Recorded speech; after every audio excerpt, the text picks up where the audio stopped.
Hey yo, what's up? Welcome back to the another Spell Sunday for episode 4. Yeah, it's been a month. Finally, we are at episode 4, and then for this episode, we get Dr. Taavi Kuisma again to talk about the card grading that we haven't really completely covered last week. And then it's more of closing the gap for card grading from last week. Last week, we talked about some of the point of view of collectors in the hobby about card grading. And then we talk about the grading process and whether all the companies have the same process. Dr. Taavi recommend people that have limited budget go for alternative grading companies. So that's the thing that we talked about last week.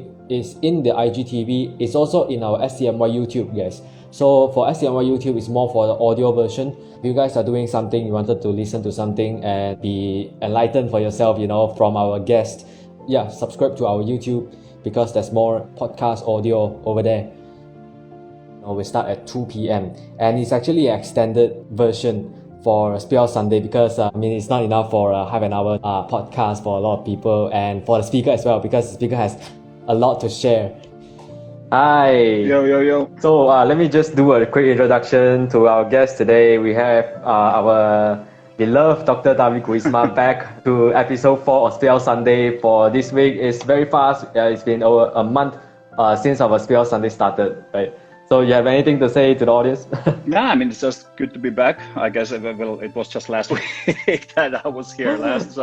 But I think it was interesting that last week we had so much to actually talk about. I think the grading subject, we sort of underestimated how much time you need to actually talk about it. So I think in terms of most of the questions only started to come up after the episode. So yeah, definitely. So for this week, it's more about closing the gap for the card grading. So hence the title, Local Card Grading 2. So it's the episode 2 for card grading, right? Yes, so I think maybe you can just jump right into the subject. I think some of the questions that we got, maybe for question 1 is personally my question. So you have been to a lot of card grading companies. Are there any card grading companies that really make you surprised and out of your expectation? No, I think it's like every grading company is different. They're different in the perspective of the slabs. We put the aesthetics aside. You got the traditional ones, the new ones or whatever, but you put aside the aesthetics of it. I think on the operative side, there are differences too. In terms of surprises, I guess the biggest surprises for me were with both PSA and BGS actually. And I'm going to raise up PSA because let's say last 6 months or so, PSA, they sort of exploded.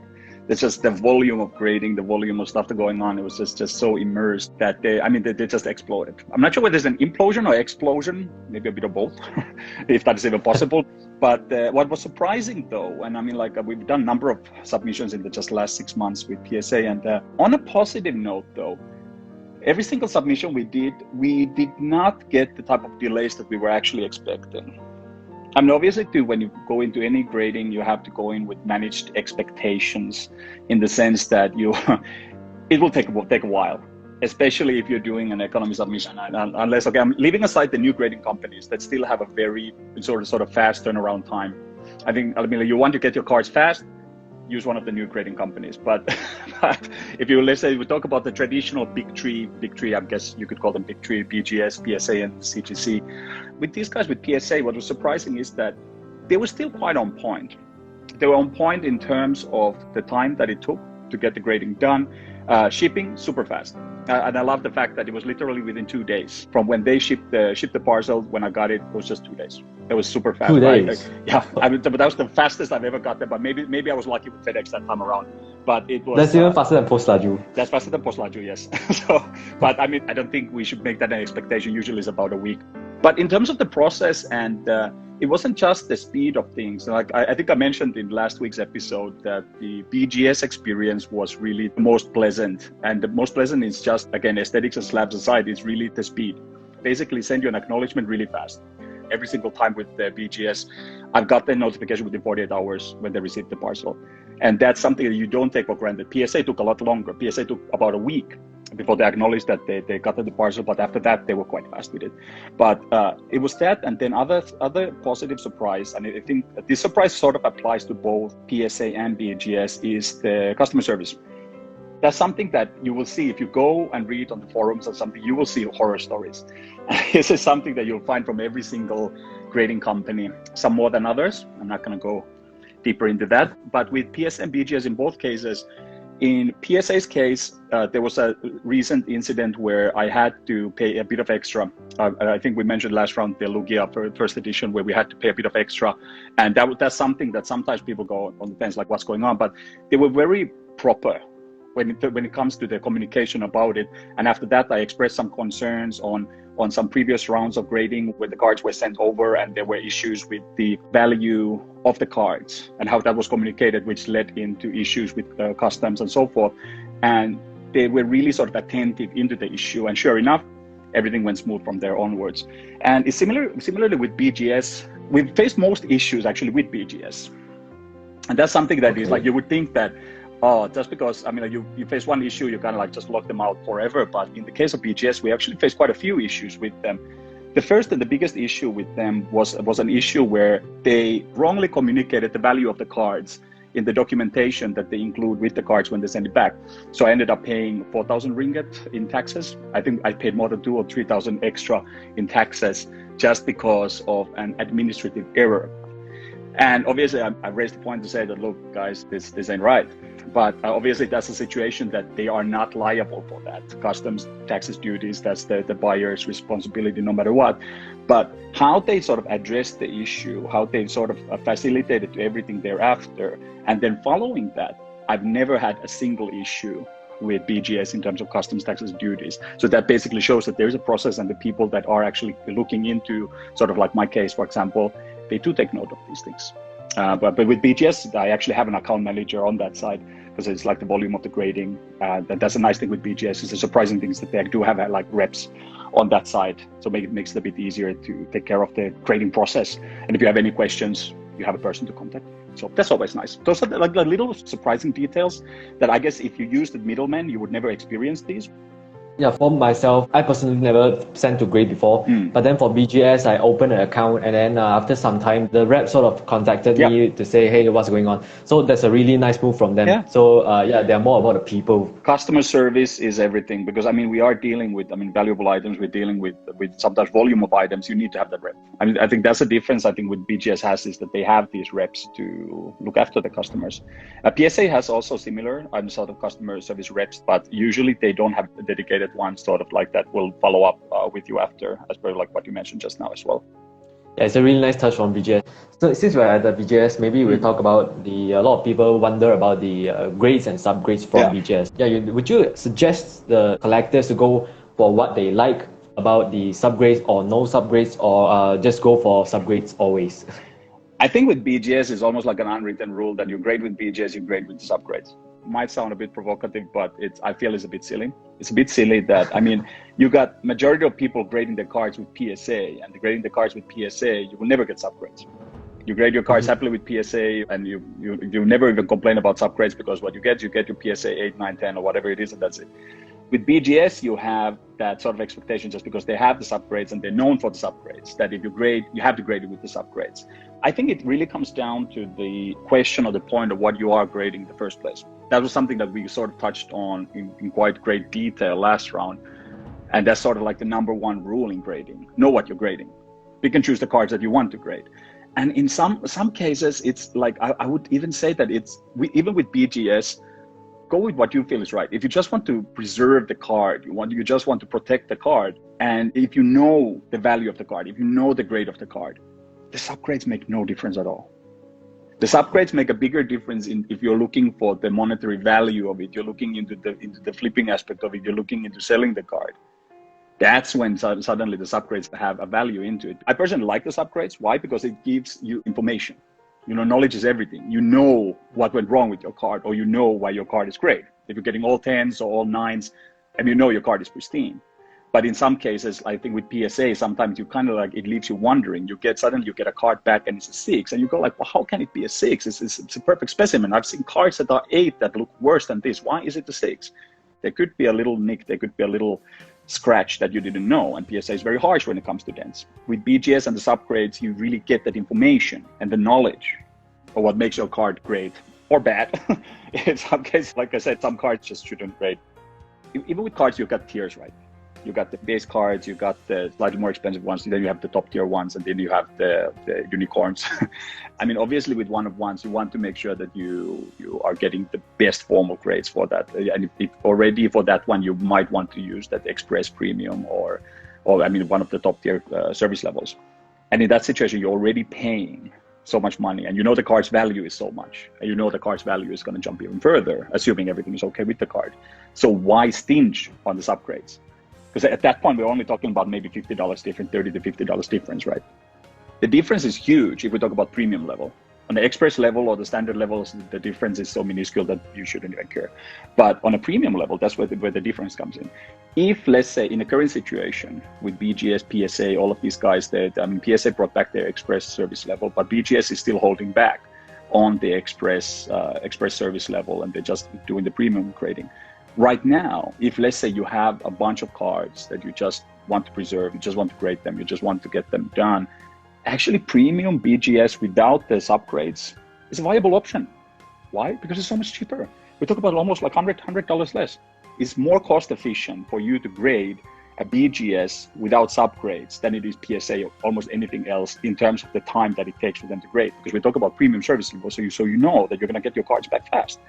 And if you know that these are cards that have a certain expected value already, the subgrades are not going to make a massive difference there. The subgrades are going to make a big difference when it's really a sort of like, we talk about the hardcore cards that you know you want to flip and sell for bigger profit, or you know that card will have long-term value. I mean, let's say you have one of the top rookie cards right now, you have a like low numbered auto from Anthony Edwards or LaMelo Ball right now, with LeBron James, Luka Doncic. You want to make sure that you maybe get the best for those cards, because you know that those cards are going to have future value. But at the same time, for bulk of the majority of those cards, it doesn't make any difference, honestly. And yes, there are people who think differently. There are people who go like, I would never grade with BGS without the subgrades because it wouldn't make any sense. But at the same time, it's like, but hey, at the same time, you're grading with PSA without any issues, so you never get subgrades, right? So I mean, that's the silly part to me. Is like, I think that's where the hobby and the whole grading game, we sometimes take ourselves a bit too seriously. Yeah, I think one of the message that I heard from you is the grades are important for collectors as well. But then for them to have a more consistent grades, the subgrades are an important reference for them to have a good grades in the future. I think some people, they use the subgrades and the sort of grading as a means to upgrade their cards as well.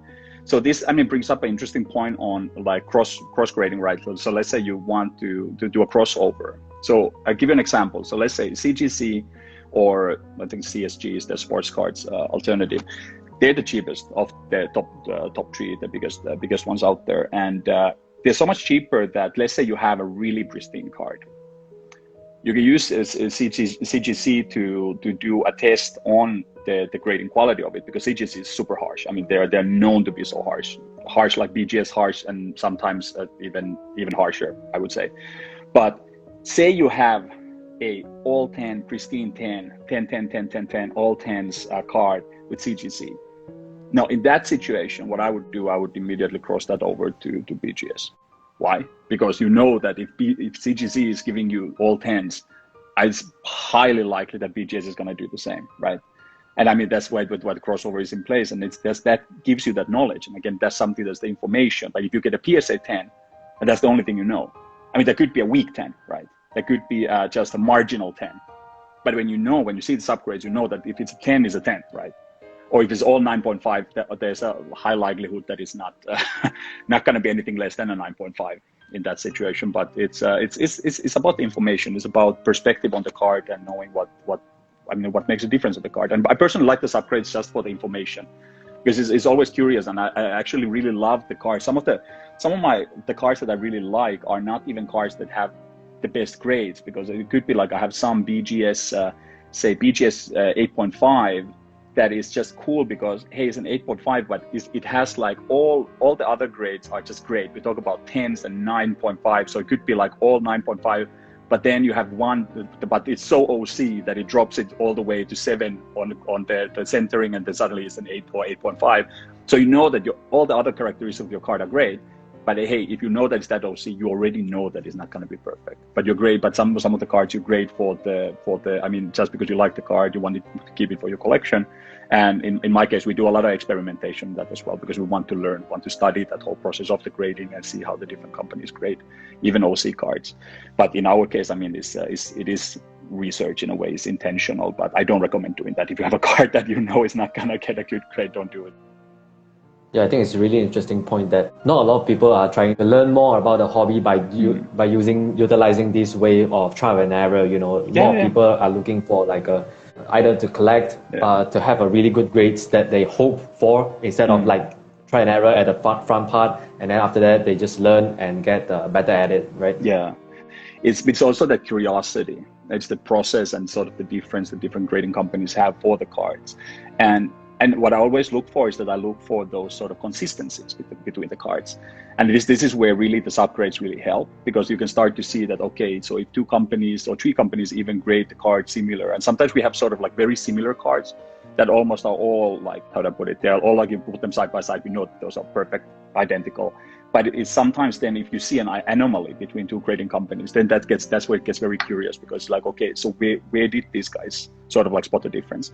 And again, it is a human factor. We can't forget grading is all about the human factor. So we are moving into a machine-led grading process. AI is the future for grading, make no mistake. So the grading industry will eventually eliminate the human factor. That will happen. That's just we're maybe a years away from that, but eventually we'll get there.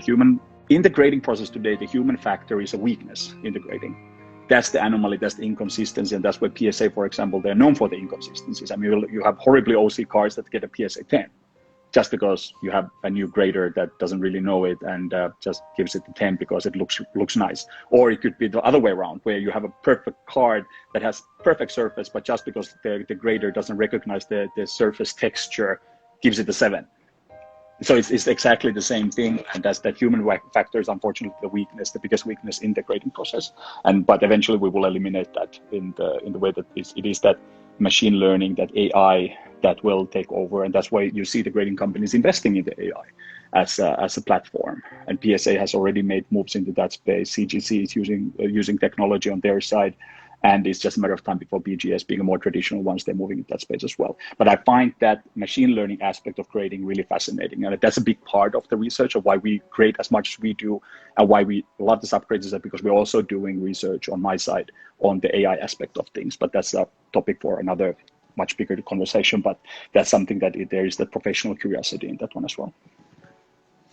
Yeah, I think a lot of people might need to, look out for the company that really invested into the machine learning thing, because whoever who comes out with the machine learning first and market it with like AI grading, that will be the next top companies out there. I think it is because, I mean, it's a fact that we are going to move into that space. And I mean, like the machines are not perfect either, but the machines will eliminate the inconsistency factor, the human factor that comes into play when it comes to the subgrades, for example. Sometimes the grades just don't make sense. I mean, we have few cards that I can't, like, no matter how much I look at a card, I can't identify why did it get such a bad grade. It just doesn't deserve it. But at the same time, that's the human factor. I mean, those are cards that I might try out with, those are PSA cards, but I might try those out with BGS just to, again, get that understanding that if there was something that I missed out, at least with BGS, I will know what it was. But I mean, the machines will eventually remove that. But I think that's gonna be a good thing for the industry as well, in the sense that will mean also that the grading process will most likely, I mean, it will standardize in terms of the price and everything else, and the output will be a lot faster, because you're no longer relying on, there's just so many cards that a human being can consistently grade in a day, whereas a machine can do it all the time, never stop. Yeah. So I think I have another question that I've come up with after listening to what you say.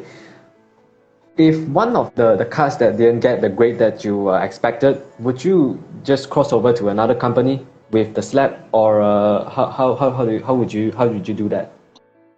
Technically, you should remove the card from your slab if you want to cross over. And again, there are cards that I have maybe 2 or 3 cards that I feel I want to cross over to BGS, just to understand why the card got such a low grade. But at the same time, I probably won't bother.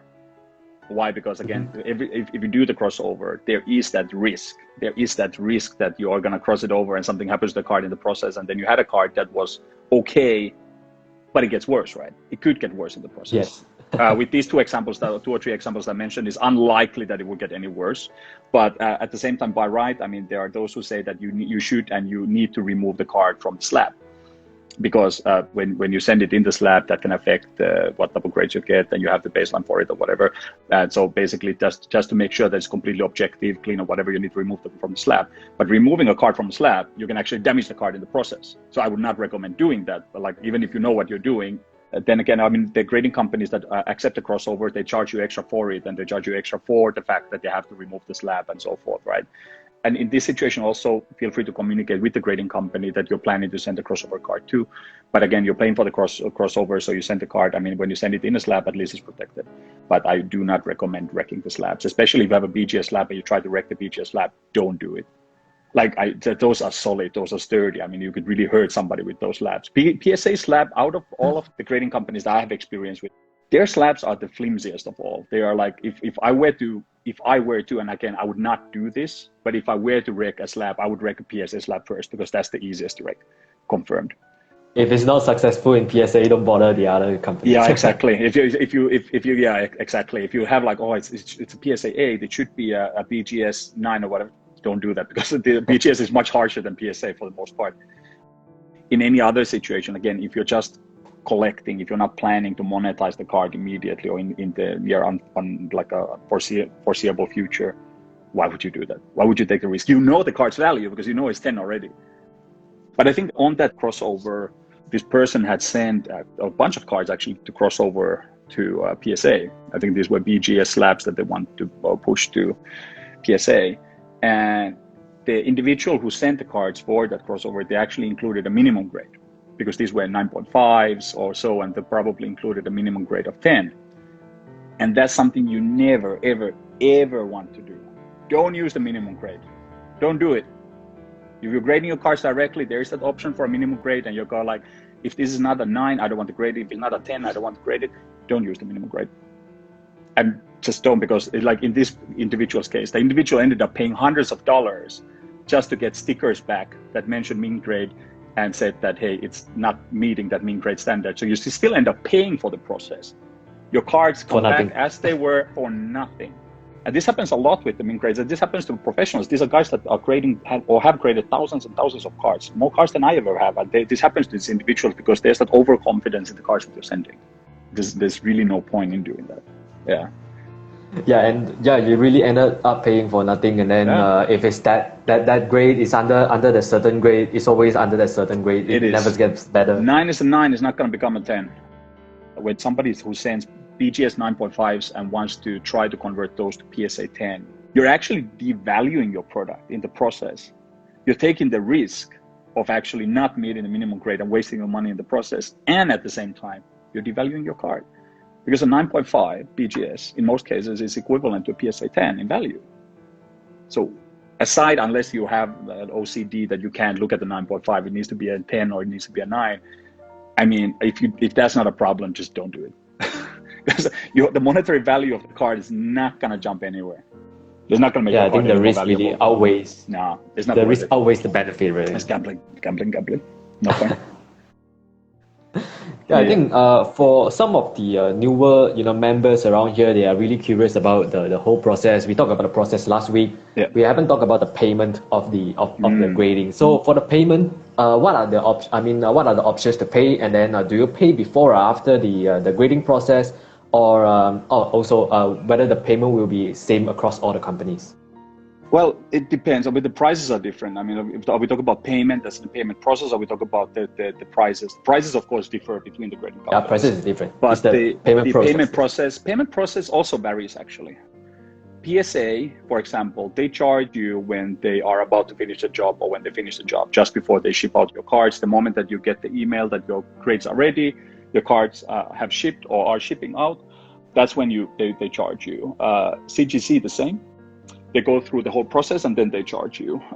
But there are certain situations where for example, PSA, they would sometimes give you a heads up before they charge you, because they need to get your permission to charge you extra in case there's a card that actually needs an upgrade in terms of the service level. like those really valuable cards that you thought were at, let's say, PSA 8, and then they jump into 9, and that's when the value is completely different. It's completely different. So in those situations, that's when they would actually contact you first before they charge you. But the moment you give the consent to go with it, they will charge you immediately. However, BGS charges you upfront. So that's something that's good to know, that if you're sending cards to BGS, BGS will charge you before they even start. The moment they start the job, they will charge you. So it's never so. PSA, CGC, in my experience, both of those companies, at least, they charge you after the job is done, and I would think most of the companies would do that.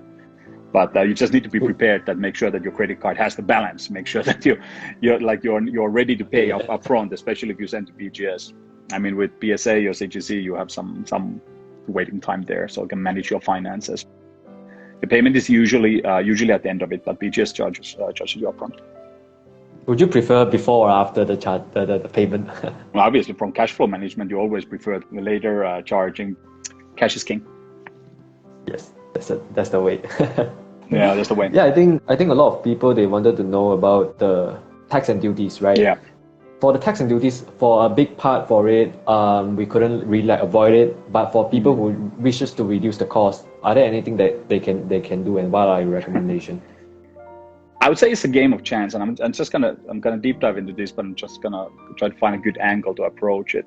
If you want to be in control of the marked value of the cards when the cards are sent back to you, your safest way is to use a middleman.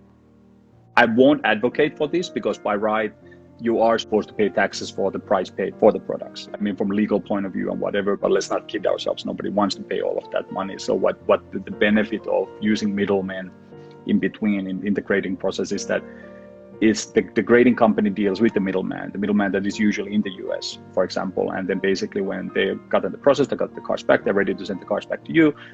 There's a control to the marked value of the cards in that situation, right?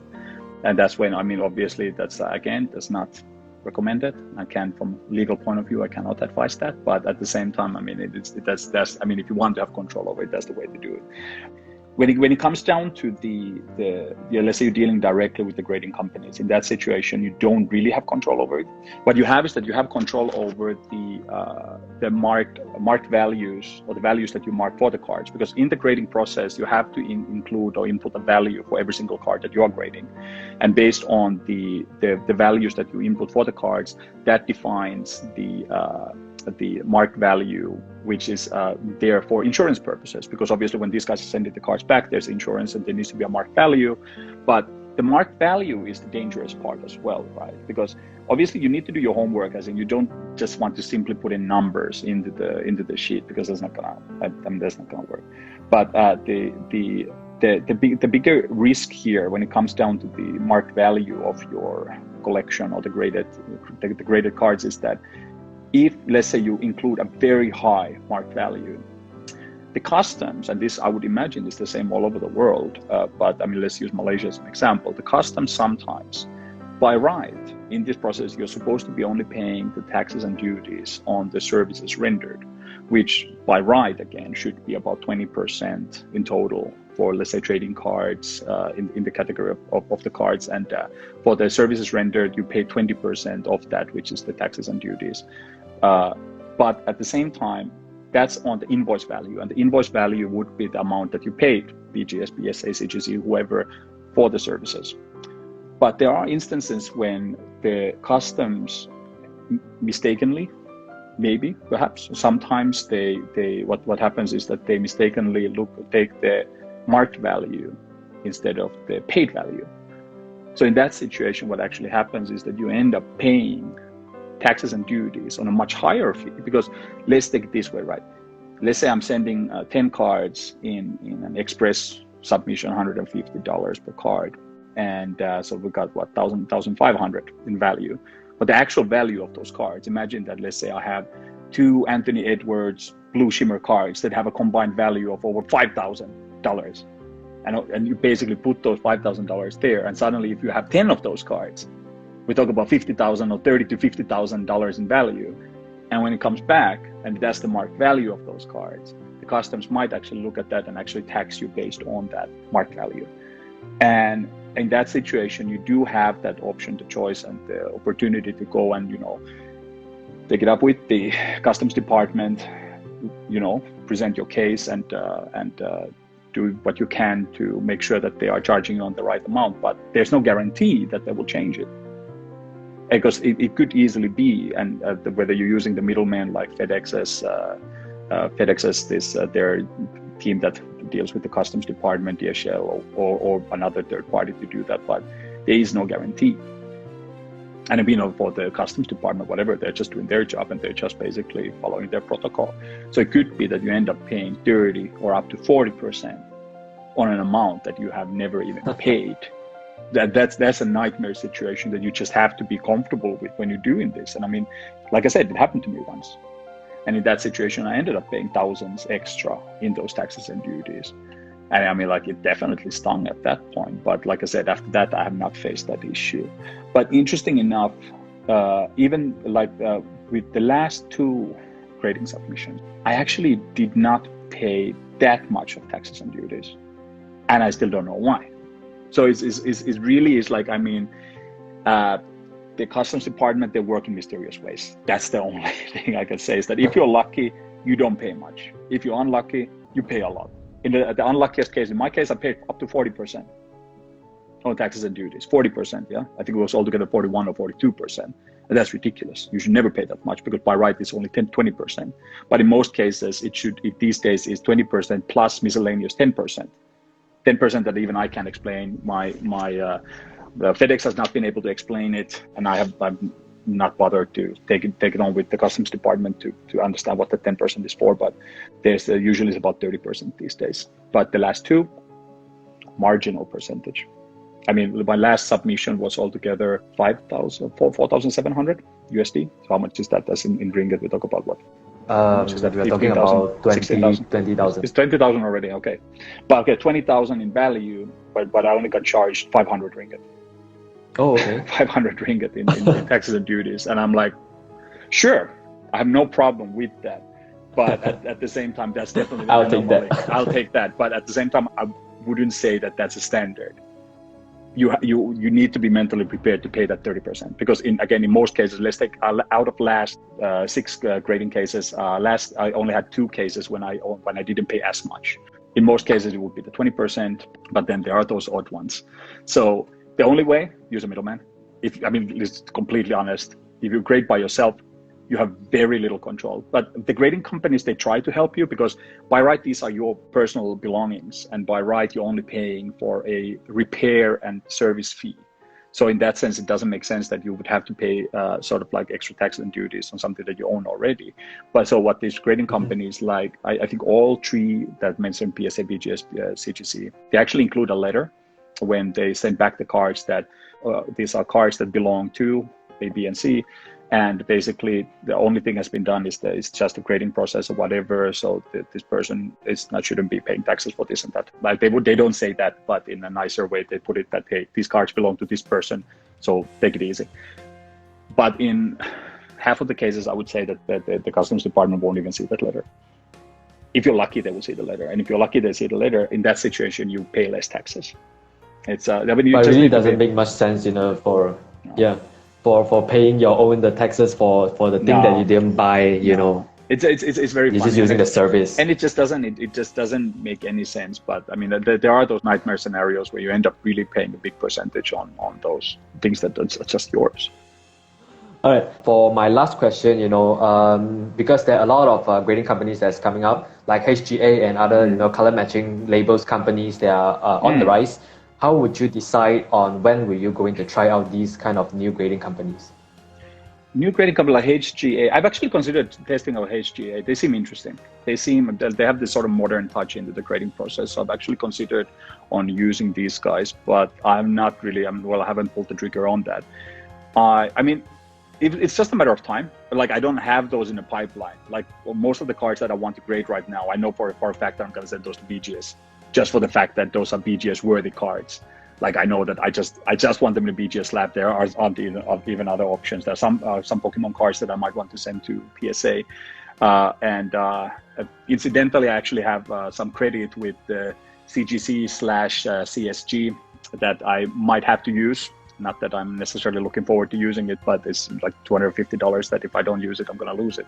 But so I'm something that I might use. But at the same time, again, is part of that sort of testing process that eventually I will test it out. But those will be sort of this, like I haven't gotten a card that I would consciously want to send to one of these companies because I still care about the slab that I'm getting the cards back in. But it's really a personal choice. But I mean, keep an open mind. I think that's the important thing also, is that look beyond the monetary value of the cards, unless you are in the game of just selling the cards, just flipping the cards. Look beyond that and have open mind, because I would imagine some of these new grading companies, they can do wonders, and you never know which one of these is going to be the next CGC or PSA. But at the same time, it really comes down to knowing what you want to grade and how, because it's very tempting to try these color matched HGA, slabs.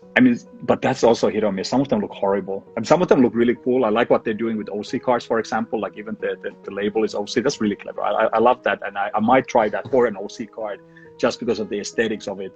But then some of them, they just look horrible. It cheapens the product, right?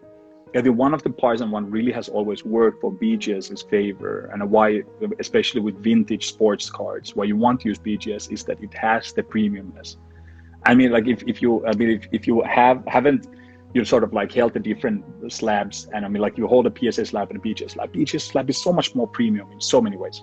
I mean, it's a premium product. So for a card that has a value of thousands of dollars or tens of thousands of dollars, why would you give it anything else, right?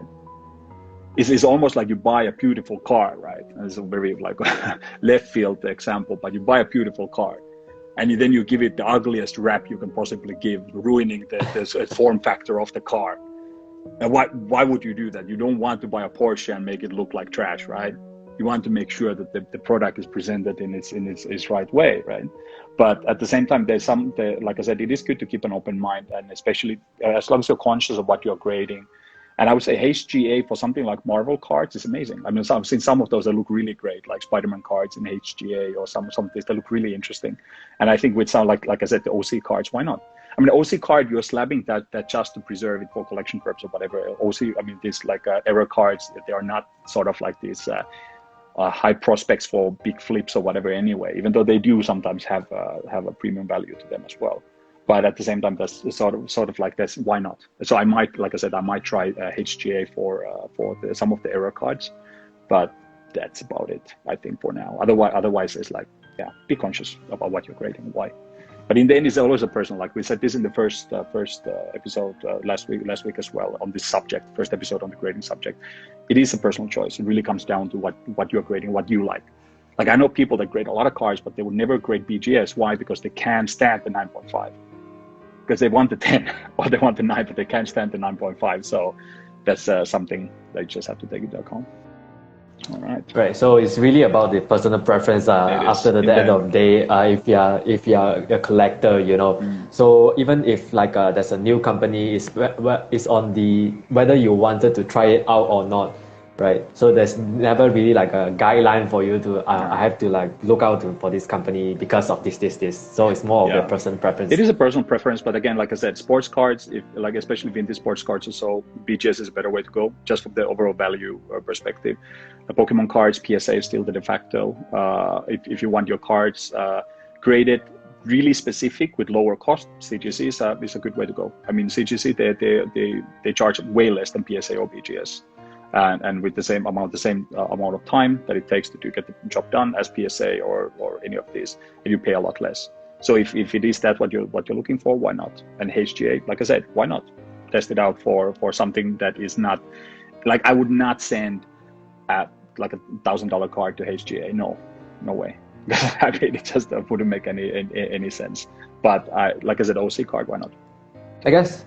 You know, HGA is more like a surprise for us, especially for a lot of you guys that are trying to, the color matching, because you have no control of it. You have no idea how it looks like.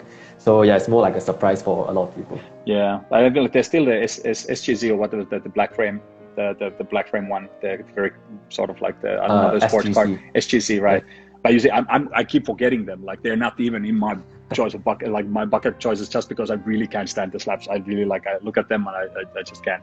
I don't even like to look at those slabs. That just look bad. It's kind of dull and boring. But then for some people like myself, that's the preference for me. That's a preference, but this is again personal preference. But and so there isn't a right or wrong. If you're creating for the right motivation, there isn't a right or wrong. It really comes down to what you want or which slab you want to have. It really no right or wrong. I think that's the key take-home message for these two episodes for the collectors. It is. Yeah, great for a reason, and know what you grade. I think that's a nice way to summarize it. Okay, I think that summarizes it very well for these two episodes, and then I don't see any question down there, so I guess it's about the time to end the grading category in the Spell Sunday. So do you have anything else to add? I think we've covered most of the basics of it. I mean, obviously the grading is a lot bigger subject matter that we can even touch on in just two Sundays. But at the same time, it's something that I enjoy the process. There's nothing quite as exciting as getting your cards back from the grading. I personally don't have the patience to wait until I get the parcel to see what grades I got. I always check them first thing online. There's some people, especially the YouTubers who create content on the grading. They usually either they fake it or they actually wait and see the cards. But a lot of them do fake it actually. But it's just because it's more entertaining to get, oh my God, what grade is this or whatever. But it's because it's very difficult to miss the grades in an email. So I mean, in my case, I just check those out. But I mean, it's exciting, it's fun, and I obviously it's like, I mean, if you have cards that you really like, cards that have value, you do want to grade them, and it's not just for the grade that you get, but it is to preserve those cards, because I think a big part of the hobby, and I think the monetary aspect of the flipping side, scalping and flipping side of the hobby has sort of tarnished the aspect of grading as well, in the sense that it is the preservation is the purpose of that grading, is that it should by right go beyond just that monetary value. As we talk about collectibles, the purpose of collectibles is to collect, is to keep, to preserve, because it's part of culture, it's a part of history in its own right way. And some of the cards are literally part of history. So in that sense, when you have a card that is part of that hobby, I mean, preserve it, grade it, preserve it, make sure that it's there for you for a lifetime, maybe for the next generation. I mean, if you want to cash in on the card in the future, by all means. But at the same time, just look beyond the monetary value of the grades immediately, because there's so much more into it. That's for sure. So yeah, really get what you like, and then preserve the cards and keep collecting. Right? Keep collecting. Yeah, enjoy the hobby. I mean, the hobby is great. Yeah. Enjoy it for the right reasons, and yeah. Lastly, don't forget to subscribe to Boss's Orders on YouTube.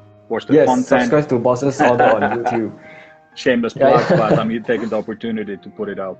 Yeah, but it's been fun talking to you, and then I think maybe we'll invite you again, in the future. Anytime. We have another guest next week. So check out Spell Sunday every Sunday, and then check out Boss's Order from YouTube. Right. So happy talking to you, and then have a nice weekend. Likewise. Take it easy. See ya. Bye. Happy to see you. Bye. Bye.